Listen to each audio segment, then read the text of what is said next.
It's you weren't prepared for that much fat Irish face, were you? It's always a shock. All right, here we go. My guest tonight is, of course, a comedian who's appeared in numerous films, including Get Him to the Greek and Forgetting Sarah Marshall.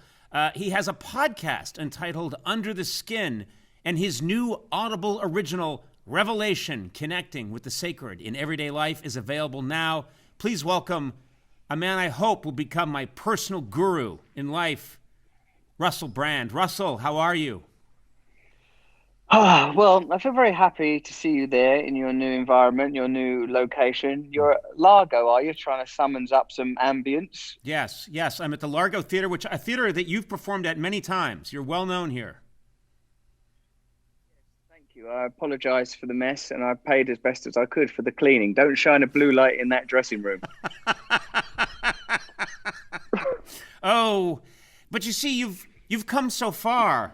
That's the old Russell, the scamp, the sexual satyr, the spirit animal, free. I mean, when I first met you doing the late night show in New York City, I was told that you had arrived. I'd never met you before. I came backstage.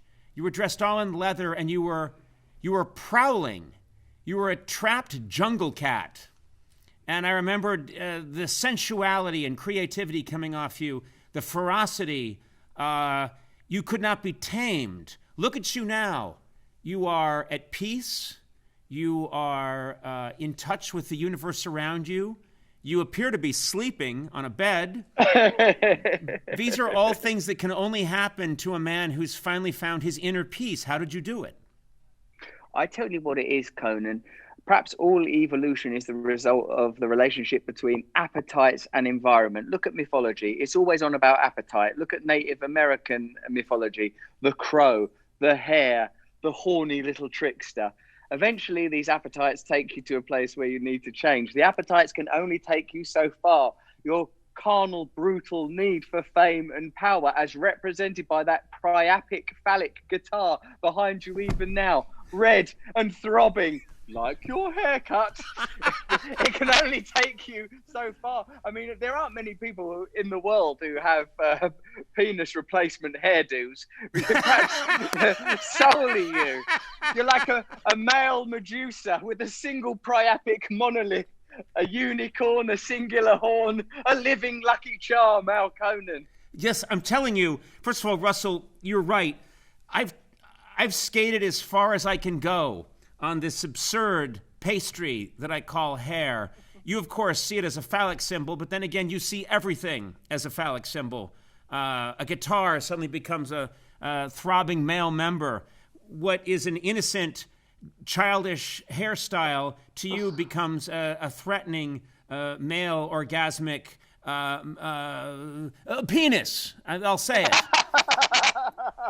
We just have to call it what it is. But I do look up to you so much, Russell. You're very... Honestly, do you really mean that? I do. The reason I mentioned all those things, I don't mean to interrupt you, particularly not when you seemed on the brink of paying me a compliment, a shocking thing in itself. Remember, I'm English, and a compliment might bring me to tears. We're still racked with grief in this country. What I'm saying is like that there is an ulterior realm. The material world, the world of things and symbols, is a referent to a deeper reality. Now, people think this is, hocus pocus, cockamamie, new age tomfoolery. But the fact is that the senses are limited. Our capacity for knowledge is limited, but the potential for information is limitless, like our cosmos. I believe there are techniques and methods that we can use, ways of directing our appetites and drives that can bring us to a point of awakening. That's what I believe. I'm not claiming to be there yet. I'm still a strange person. I'm still wearing these strange socks and feeling these strange feelings. But I'm on a pathway, Conan. I'm on a pathway with you. You and I, your pale, clammy hand in my brown, hairy mitt. The two of us walking towards the light of the Lord.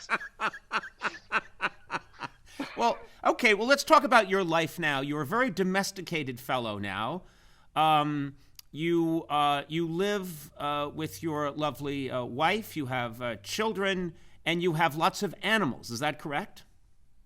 It's like a farm where there's no end product, like it's like agriculture where at the end of it you don't have, I don't know, wheat or milk or cheese. You Yes. just have feces strewn on every surface. All anyone does in this house is defecate and create stools, from the kittens to the children, even the adults, in fact. But according to protocols, we use a latrine. That's the British way. That's how we've held together the empire all these merry years. And that's why you will still pay taxes without representation. So it's like the product is just excretia, Conan. Yes. But I mean, I can show you cute animals. I can leave my John and Yoko style bed and take you on a wander through my humble home and show you some of the kittens and stuff. I'm happy to do whatever you want to do, Russell. You are my guru. You are my light. I look to you because I think you could be my salvation. I do.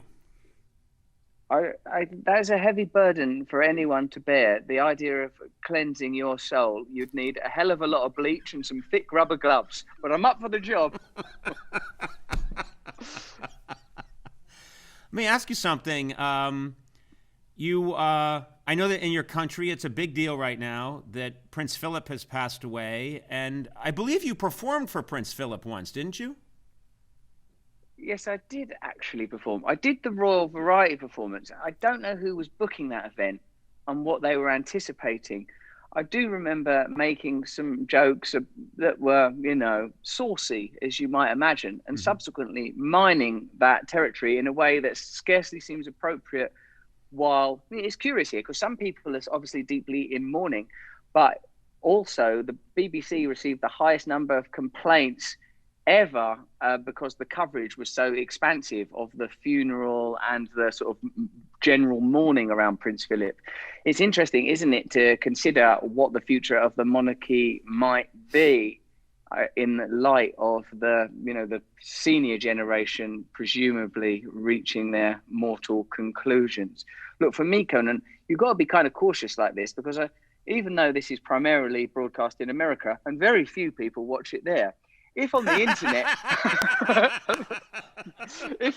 I was to say something insensitive about a recently deceased royal, I know what it's like to be dragged into that quagmire. So I will say, it's an interesting and transitional time for all of us, and the death of any person is a very, very sad event. But kind of, it's I suppose it's revealing. It's revealing that this is increasingly, I suppose, a world of cultural division, where the likes of you and I, Conan, can surely bring about union in our own ways. Though for Caucasians, we may be at the opposite end of the melatonin scale. We share more, surely, than divides us. Yes, I think we are very similar. Yes, you have beautiful olive skin, dark, piercing eyes.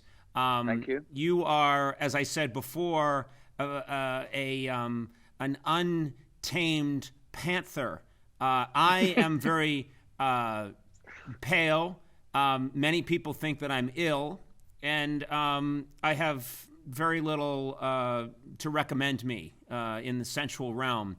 But I still think that you and I are very much alike. We're both questing comedians looking for truth, don't you think? I see you as a powerful lord of mischief and misrule, a mercurially minded man able to skip between subjects and access realms that are, it takes a lot to, what is comedy really, other than the acknowledgement that this whole thing is a divine play, the whole thing is silly, that we take ourselves seriously, we take the world seriously, and sooner or later someone has to point out that this whole thing is absolute nonsense. It's madness, and that's why you are being interviewed on what's still a nationally broadcast television show in the American empire, the richest country, most powerful country in the world. And you are lying in bed wearing what appears to be a free robe that you got in first class on an airplane. The nerve. I've made a personal vow never to rewear any of those first class pajamas. I leave them there on the plane. I wear once and I move along. It's the only area of my promiscuity that I've allowed to remain is with first class pajamas. Elsewhere, I am a monogamous and stoic, sometimes almost celibate man, living in honor and integrity. Here, yes, I may wield a crystal wand. What is Oh, that? yes. Why do you have a crystal wand? Well, who doesn't have a crystal wand about their person in this day and age? These are challenging times. You leave your house without a crystal wand, you're in jeopardy, my man. Okay. Okay. I only use it for magic. It's a gift, actually, from the great Danny Harrison. Oh. Son of the great former Beatle George Harrison. Wonderful man. And yes, I love Danny. He's a good man. A very good man. He's a beautiful person. Do you think that there's a visual subtext to this? That's all I would say. All I'm going to say is I think candle, maybe. I see nothing sexual about it at all. That's right. It's just a crystal tip wand of magic and love. And if you can think of another context for that, then it's your problem. Exactly. Then you've got a dirty, dirty mind. I want to talk to you, if I may, Russell, about Audible Original Revelation connecting with the sacred in everyday life. I wondered if and when you were going to bring that up, because as you know, I'm obligated to promote that. Not that I consider it to be any great chore. I was willing to take the money. I enjoyed writing the Audible original. I was happy to read it out in the booth. And as it turns out, everything I said, I believed in. It's meant to be an exploration of the sacred, but you're the professional. You're the man behind the desk in front of an electric organ of some description.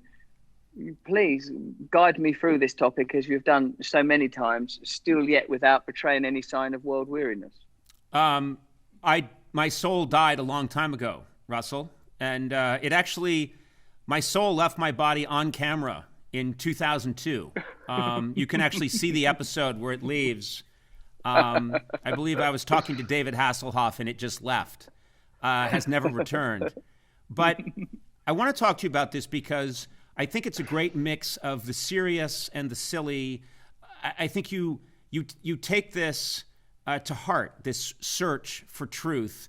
One of the things that you wanted to do pre-pandemic to help promote this Audible original was to go out into the world and try things, experience things. You wanted to take ayahuasca. Is that true? I'm in recovery from drugs and alcohol one day at a time for over 18 years. I think it has become clear in the world, Conan, now that materialism and post-Enlightenment rationalism is no longer providing us with the solutions we need to everyday life. This is why there is so much division. Take this time of pandemic where the stated objective is to somehow return to normal. It's a normal, in inverted commas, that many, many people were deeply dissatisfied with. The fissures and fractures in both of our nations are evidence of how unhappy people have been for a long time. And while superficially we may be squabbling about borders, boundaries, walls, or even serious subjects such as race or gender or sex, I think that all of this is, in fact, a reference to a deeper spiritual malaise. Like many people, I think cultures that have retained a connection to mystery, sometimes through shamanism, may have answers that we ourselves need to access at this time. The problem is, I've burned all my drug bridges, even if they're lovely, cozy drug bridges, taken, psilocybin or stuff taken in a jungle in a complex way with a shaman. I can't do it. Right. I'd like you to do it and to vicariously experience the giddy thrills of hallucinogens, perhaps through you. What you're proposing is that because you are in recovery, and congratulations on that, that's a great achievement. Because you're in recovery, what you'd like to do is have me take ayahuasca and you observe me and see how I react, and that will give you the necessary information you need. Is that right? All I need is for you to wear a simple, humble body glove, for us to be neurologically connected through a series of sticky patches so that I see what you see and I feel what you feel. It's the body glove. Too great a request to make of you. I mean, like the psychedelic world is not the only way to experience revelation. Revelation and epiphany are encountered and experienced everywhere. We're all looking for something, but I think it's the body glove which is selling me on it most ferociously. Listen to me. Russell, were you to see me in a very tight, form-fitting body glove, you would experience quite a revelation, I promise you. Hello, old friend.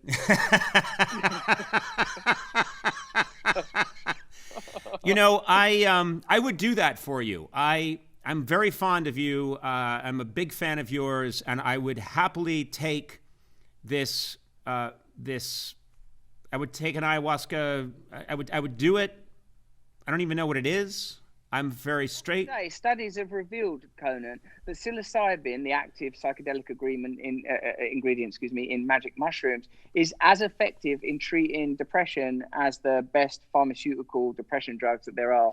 I'm fascinated in this. I mean, as I say, for me as a person in recovery, it's something that I have to be extremely cautious about. But you, as a man who sacrificed his soul to Knight Rider decades ago, you've got very little to lose.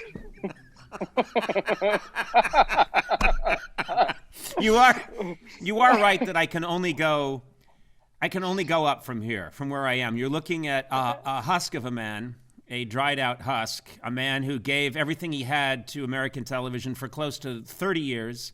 And how have I been repaid? To be mocked by a man lying in bed on a British Isle that our people fled hundreds of years ago. This is my fate now. This is what I must be subjected to, is you laughing at me in bed. Other realms that hold the solution for you and I, Conan. The material world, the late night world, it's given you all it has to offer. It has nothing else to give you. It can only take from you now. Yes. It can only continue to suck at your grey, presumably noodle-length nipple again and again, dragging at that whimpering dug that has no further yields, Conan. Us now. Did you just refer to my breast as a dug? I mean, I don't think no one's done that since T.S. Eliot. That was my virtual hat is off to you. My presumably noodle-like gray dug. That's fantastic. I would say that the English people have not held an American in such high regard since T.S. Eliot came to this country, and right near to where I live right now, as a matter of fact, to write some of his greatest poetry. Mm-hmm. Yeah, I think Conan, look, this is what I truly believe. And the fact is that in it, like the original intention was to go on a sort of, yes, perhaps potentially psychedelic journey, certainly to meet shaman, neurologists and geniuses of every description in order to discover what is it that's going to fulfill us now that we know that the material world cannot quench us, now that we know technology is not going to provide us the answer, particularly not technology in the hands of the same people that have deployed the mindset that has led us to the precipice where we now find ourselves. Therefore, an investigation into the sacred, the re-sacralizing of the everyday, make our relationships with one another sacred, make our communities sacred, make even our haircuts and our crystal wands sacred. This is surely the answer. So I couldn't do that, though, because obviously, the pandemic, everyone got locked up, travel got banned. So I sort of just simply had to go on a journey of reflection and introspection. But I was able to discover the sacred through the death of friends, through the death of my dear beloved, recently reincarnated in kitten form. So I don't know. There is a reincarnation because it's another life, but I'll show you the evidence. You may think I sound mad, but I can show you the kitten, as I often find myself saying in court. Are you saying that you lost someone and that you believe they've been reincarnated as a kitten? It's not as crazy as it sounds, because it was a cat in the first place. Oh. And in fact, I can show you the visual. Oh, well, wait. Yes. Look, what's the problem with that? What? Yeah. A cat coming back as another cat? What's that all about? Not a game show. It's not like you're trying to live as many. It's not like Dr. Dolittle carousel. Oh, I was a cat, now I'm a dog, now I'm a horse, now I'm a lizard, now I'm a boy child with a twinkle in my eye, now I'm a wandering minstrel. The idea is just that we're on some limitless wheel of the non-material world is realizing itself through material. There are subtler frequencies making themselves manifest through matter. And if that's a problem for you, Conan, I will simply provide the kitten and put this matter to bed once and for all. Okay, let's see this amazing creature that died as a cat and came back as another cat. That we may live. That we may live. Oh my God. And do you Where know are when you it was? It going? was on Easter as well. You're descending into your own mind right now. You're lost. Hades! Hades! We must venture into the underworld to retrieve the boon. How else are we to retrieve the boon without a journey to the underworld? Right. I give you exhibit. This is once. Let's put this argument about reincarnation, which is a sacred belief to the Hindus. Let's face it. And if you don't believe that that's a serious matter, talk to Hank Azaria. Now, here is a depiction by Noel Fielding, the great British comedian, of my cat Morrissey. Here is a further depiction by another artist. He was much beloved. Artists couldn't get enough of him. They were always depicting him. This is by David Lynch, and it's a drawing of what he says limitless consciousness looks like. And if you can follow that, you should probably try watching one of his films. So you'll also enjoy them. Now here is what beneath this humble blanket is the answer to life's great mysteries, Conan. When I draw back the veil, prepare to be dazzled, because this ordinary Bengal cat. Oh. See now, you see how look all at the that. others, fact, That's gorgeous. aren't they beautiful? Oh, how many? Oh, they're beautiful. Aren't they so lovely? And look at her. She doesn't know. She doesn't know she's on TBS, and there could be a dozen people watching this right now. See now, like. Well, that's quite optimistic. A dozen. I think we shook them by now, Russell. Maybe on the YouTube if we tweet who knows? about it. We don't worry about those things. Those are material concerns that I don't worry about anymore. Meaningless. Ego, vanity. Who cares? This is the moment. It doesn't matter if people watch it or not. It doesn't matter. It doesn't matter. All our graves go unattended. You know, that's what I say. Weeds grow over our tombstones. Who cares? Enjoy the now. Dust on the wind of history, Conan. Here we are, trying to make our talk shows work and our Audible originals sell. And for what?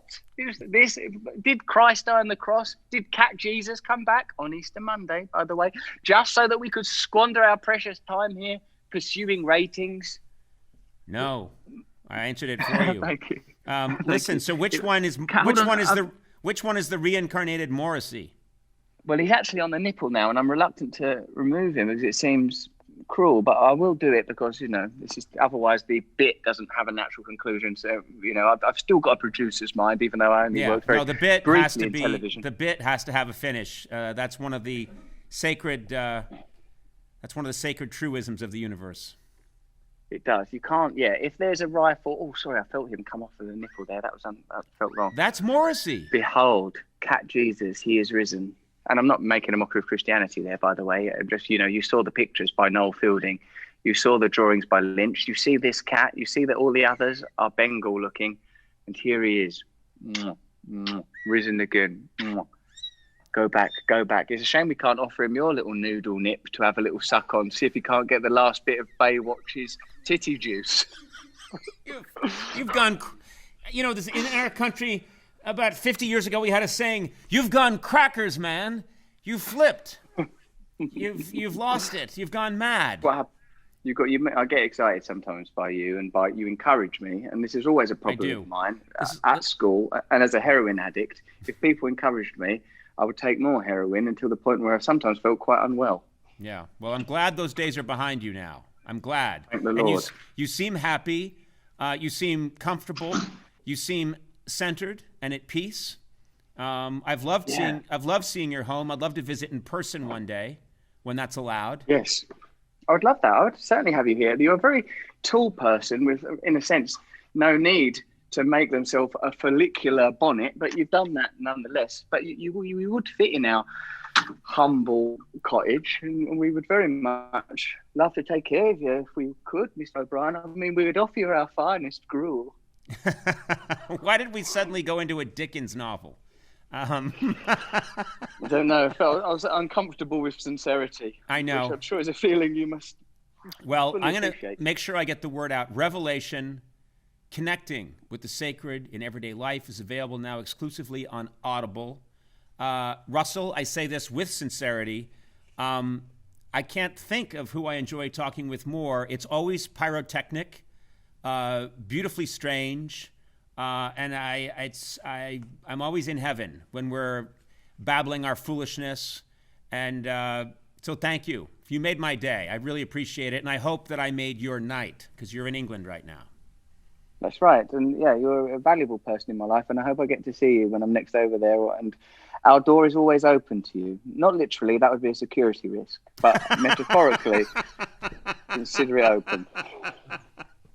Well, Russell Brand, thank you very, very much. This was very nice. And I think now you should just slip off to sleep, you know? I think you should close your eyes and just drift off to sleep.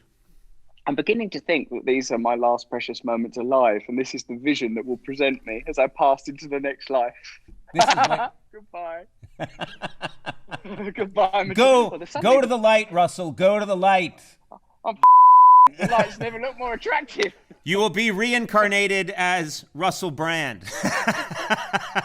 Ooh, yeah. Wow, man. Crazy. Oh, how does that happen? All right, Russell, thank you. Take care.